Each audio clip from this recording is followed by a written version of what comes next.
Bismillahirrahmanirrahim. Assalamualaikum warahmatullahi wabarakatuh. Kami dari kelompok 7 akan sedikit mempresentasikan dan menjelaskan tentang materi telekomunikasi, internet, dan teknologi nirkabel yang beranggotakan yang pertama ada Fatma Rosita Anggraini, yang kedua ada Ira Rahmati, dan yang ketiga ada saya Alfian Anggi Farantana. Langsung saja ke materi. Selamat belajar. Telekomunikasi dan jaringan dalam dunia bisnis saat ini. Tren dalam dunia jaringan dan komunikasi. Penyedia telekomunikasi saat ini seperti AT dan T dan Verizon menawarkan transmisi data, akses internet, layanan telepon seluler, program televisi, dan layanan suara. Perusahaan kabel seperti Cablevision dan Comcast menawarkan layanan suara dan akses internet. Jaringan komputer telah diperluas untuk mencakup layanan telepon dan video. Semakin banyak dan bertambah, semua komunikasi suara, video, dan data berbasis pada teknologi internet. Lalu, apakah yang dimaksud dengan jaringan komputer? Jaringan terdiri atas 2 atau lebih komputer yang terhubung. Setiap komputer pada jaringan berisi perangkat antarmuka, jaringan untuk menghubungkan komputer ke jaringan. Di sini ada jaringan di perusahaan besar. Infrastruktur jaringan untuk sebuah perusahaan besar terdiri atas banyak jaringan area lokal kecil yang dihubungkan dengan jaringan area lokal lain dan seluruh infrastruktur jaringan perusahaan. Lalu teknologi utama dalam jaringan digital. Itu ada yang pertama komputer klien atau server. Komputasi klien atau server merupakan model komputasi yang terdistribusi. Lalu yang kedua ada paket switching.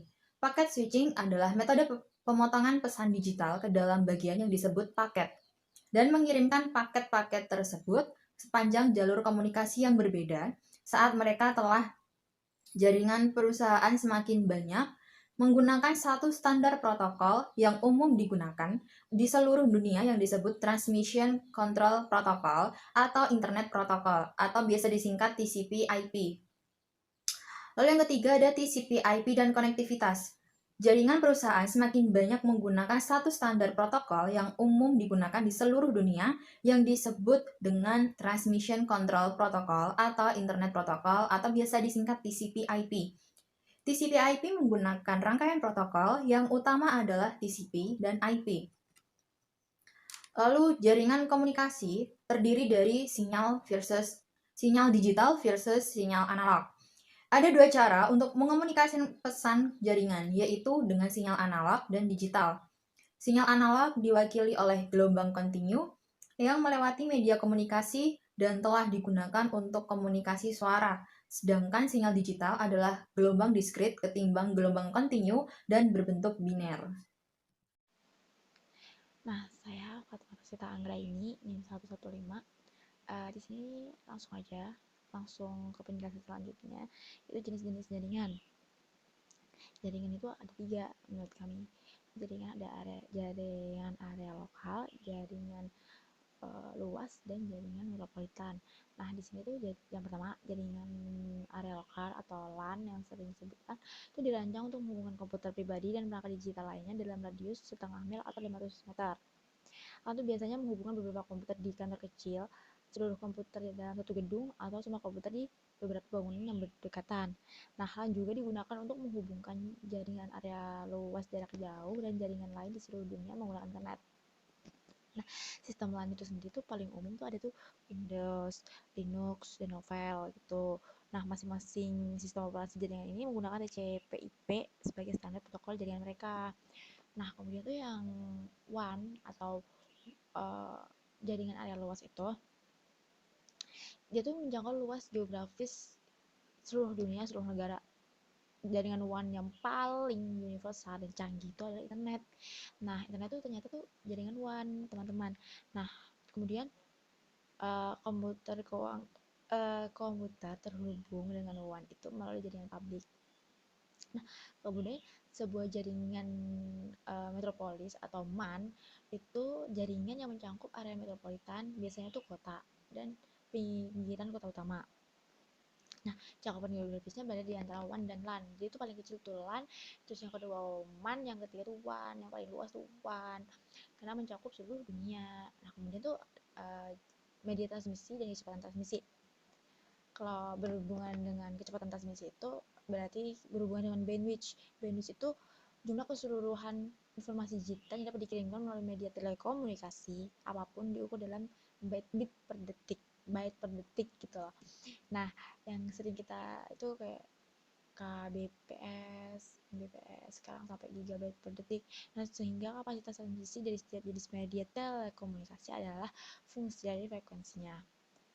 Nah, jumlah siklus per detik yang dikirim melalui media diukur dalam satuan hertz atau hertz, sama dengan satu siklus dari media gitu. Kemudian langsung masuk ke internet global. We must know internet itu apa? Apa sih internet? Nah, internet itu suatu sistem komunikasi publik yang luas di dunia yang saat ini bersaing dengan sistem telepon global. Nah, dalam hal jangkauan dan jarak, karena internet juga merupakan implementasi terbesar dari komputer klien atau server dan internet working di dunia yang menghubungkan jutaan jaringan individu di seluruh dunia. Jadi tuh kayak internet tuh kayak ngehubungin semua jaringan, saking luasnya tuh dia tuh terbesar gitu loh, menghubung jaringan terbesar itu internet.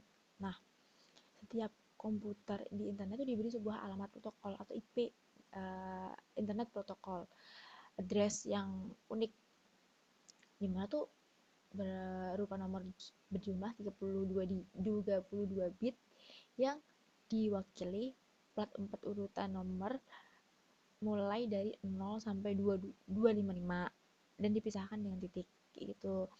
Nah, terus pengamatan dan arsitektur internet. Nah, pengamatan arsitektur internet itu ada tiga. Nah, pertama tuh sistem penamaan domain. Di sini tuh ada domain, di internet tuh ada domain. Nama domain itu nama seperti numerik alamat IP yang unik untuk setiap komputer yang terhubung ke internet. Server DNS memelihara sebuah database yang berisi alamat IP yang dipetakan ke nama domain sesuai. Untuk mengakses komputer di internet, pengguna hanya perlu menentukan nama domainnya. Jadi kayak dia tuh punya nama gitu loh. Kayak kita biasa gitu, kayak absen. Biar gampang pakai nama kan, kita cari aja siapa nih, ini anak ini. Dan sama kayak internet juga punya nama domain. Nama domain itu sendiri.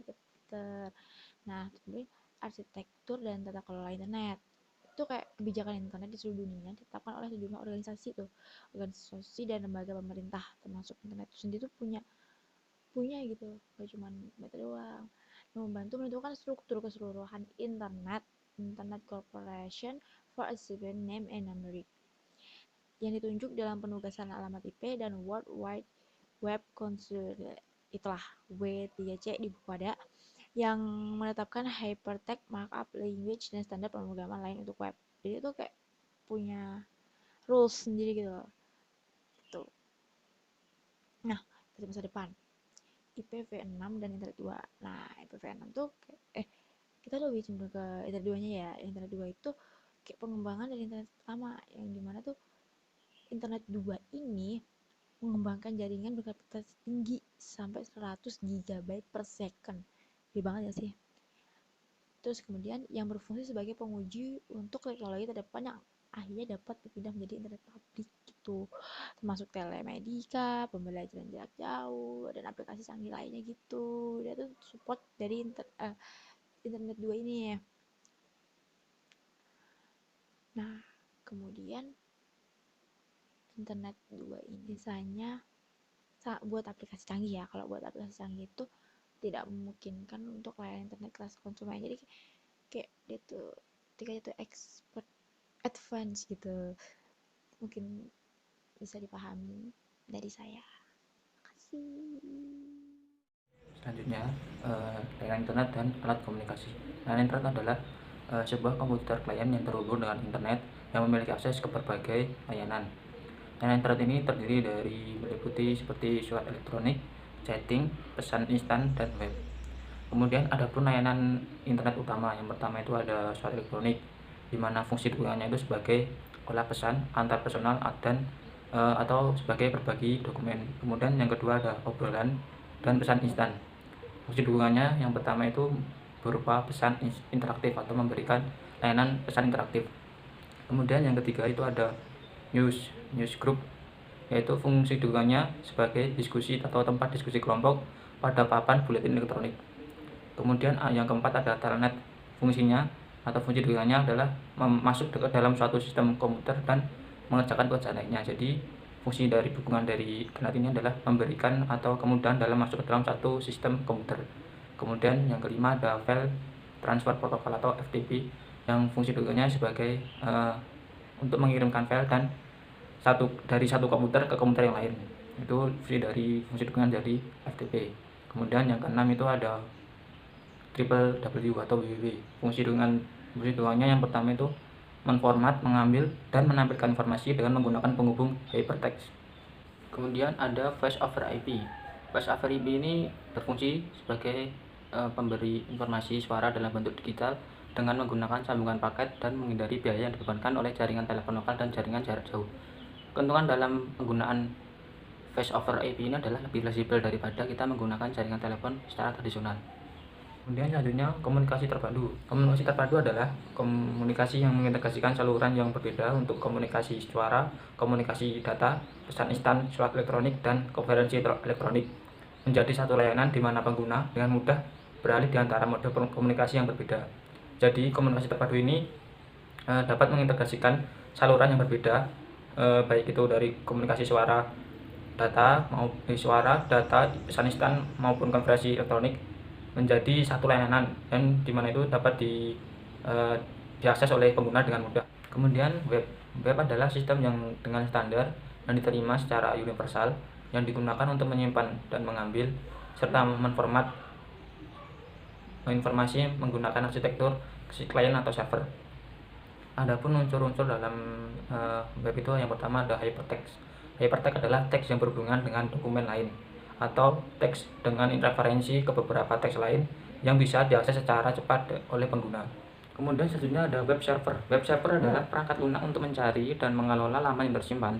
Kemudian server web menempatkan laman web yang diminta oleh pengguna pada komputer di mana mereka disimpan, kemudian memberikan laman web ke komputer pengguna.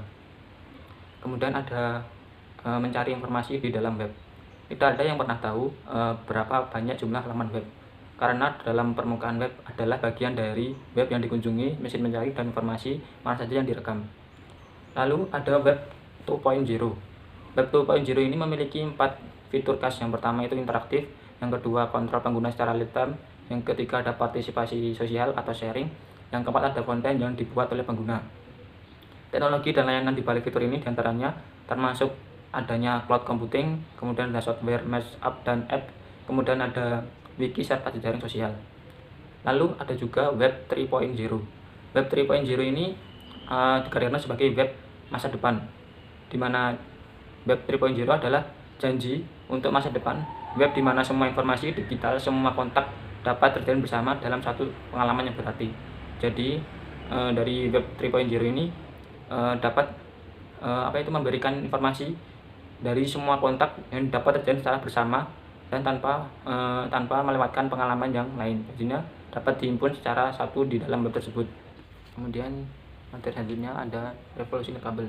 Revolusi nirkabel yang pertama itu adalah sistem seluler. Sistem seluler pada generasi awal itu dirancang untuk digunakan sebagai transmisi data dan transmisi suara secara terbatas dalam bentuk pesan singkat. Saat ini nirkabel menawarkan jaringan ada dua. Yang pertama itu ada jaringan 3G dan jaringan 4G.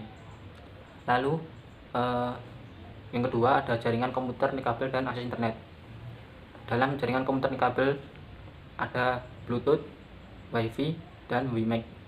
Bluetooth sangat berguna untuk membuat jaringan area personal yang berukuran kecil yang dapat menghubungkan sampai 8 peralatan sekaligus dalam area 10 meter. Yang kedua ada Wi-Fi dan akses internet nirkabel, di mana Wi-Fi ini dapat mengirim sebuah dokumen atau sebuah file dengan kecepatan mencapai 54 MB per sekon pada rentang 2,4 GHz. Kemudian selanjutnya ada WiMAX atau Worldwide Interoperability for Microwave yang memiliki jaringan atau jangkauan akses nirkabel mencapai 31 mil dari kecepatan transmisi mencapai 75 MB per sekon. Materi selanjutnya yang ketiga adalah RFID dan jaringan server nirkabel. RFID ini atau Radio Frequency Identification adalah jaringan yang menyediakan teknologi canggih yang mampu melacak pergerakan barang dalam rantai pasokan. RFID ini menggunakan transmitter radio yang berkekuatan rendah untuk membaca data yang disimpan dalam label yang memiliki jangkauan dari 1 inci hingga 100 kaki. Dalam manajemen pengendalian dan rantai pasokan, sistem RFID ini dapat menangkap dan mengelola data lebih rinci mengenai barang dalam tempat penyimpanan maupun pada produksi, dan dibandingkan kita menggunakan sistem kode batang. Kemudian jaringan server nirkabel. Jaringan server nirkabel ini adalah jaringan dari perangkat nirkabel yang saling berhubungan yang tertanam ke dalam lingkungan fisik untuk menyediakan pengukuran dari banyak tempat pada wilayah yang luas. Jadi jaringan server nirkabel ini mampu menyediakan pengukuran dari banyak tempat pada wilayah yang luas dengan menggunakan perangkat nirkabel yang saling berhubungan yang tertanam ke dalam lingkungan fisik.